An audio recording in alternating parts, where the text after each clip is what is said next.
दोस्तों, यह तो सभी जानते हैं कि महाभारत के युद्ध में सबसे शक्तिशाली योद्धा कोई थे तो वह कर्ण और अश्वत्थामा थे।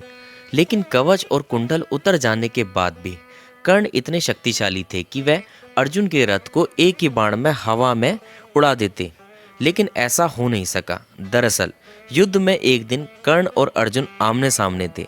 दोनों के बीच घमासान युद्ध चल रहा था। ऐसे में जब अर्जुन का तीर लगने पर कर्ण का रथ 25 से 30 हाथ पीछे खिसक जाता और कर्ण का तीर से अर्जुन का रथ सिर्फ 2 से 3 हाथ ही खिसकता था, लेकिन फिर भी भगवान कृष्ण कर्ण की प्रशंसा करते नहीं थकते थे।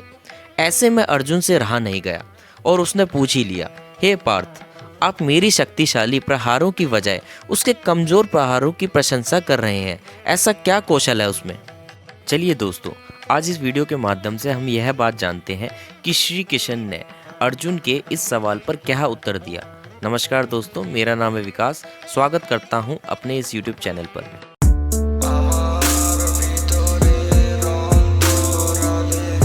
जब भगवान श्री कृष्ण कर्ण की प्रशंसा करते नहीं थक रहे थे, ऐसे में अर्जुन से रहा नहीं गया और अर्जुन ने पूछ ही लिया, हे पार्थ, आप मेरी शक्तिशाली प्रहारों की बजाय उसके कमजोर प्रहारों की प्रशंसा कर रहे हैं, ऐसा क्या कौशल है उसमें?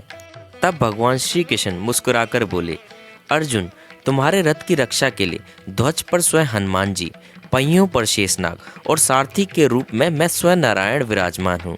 इस सब के बावजूद कर्ण के प्रहार से अगर ये रथ एक हाथ भी खिसकता है तो मानना ही पड़ेगा कि कर्ण में अद्भुत पराक्रम है। ऐसे में उसकी प्रशंसा तो बनती ही है। कहते हैं युद्ध समाप्त होने के बाद जैसे ही भगवान श्री कृष्ण रथ से उतरे, रथ स्वतः ही भस्म हो गया। वो तो कर्ण के प्रहार से कब का भस्म हो चुका था, पर नारायण विराजे थे इसलिए चलता रहा। यह देख अर्जुन का सारा घमंड चूर चूर हो गया। हनुमान जी के बगैर महाभारत का युद्ध जीतना था असंभव। चलिए जानते हैं कि हनुमान जी ने कैसे महाभारत के युद्ध में अपना योगदान दिया था। हनुमान जी के बारे में तो सभी जानते हैं कि उनके बगैर तो यह युद्ध जीतना असंभव था। हनुमान जी से पांडवों की मुलाकात वनवास के दौरान गंधमादन पर्वत पर हुई थी। मान्यता अनुसार भीम और हनुमान दोनों भाई हैं, क्योंकि भीम और हनुमान दोनों ही पवन देव के पुत्र हैं।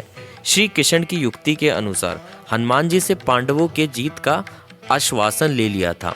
इसी के चलते वह युद्ध में अर्जुन के रथ के ऊपर ध्वज में विराजमान हो गए थे। तो कुरुक्षेत्र के युद्ध के अंतिम दिन कृष्ण जी ने अर्जुन से पहले रथ से उतरने को कहा। उसके बाद कृष्ण जी रथ से उतरे। कृष्ण जी ने हनुमान जी का धन्यवाद किया कि उन्होंने उनकी रक्षा की।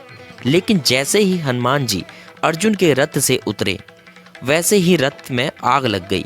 यह देखकर अर्जुन हैरान रह गए। कृष्ण जी ने उन्हें बताया कि कैसे हनुमान जी ने उनकी दिव्य अस्त्रों से रक्षा की थी। अगर आपको हमारा यह छोटा सा प्रयास अच्छा लगा हो तो चैनल को सब्सक्राइब करना ना भूलिएगा और इस वीडियो को ज़्यादा से ज़्यादा शेयर ज़रूर कीजिएगा और वीडियो को लाइक ज़रूर कीजिएगा। धन्यवाद।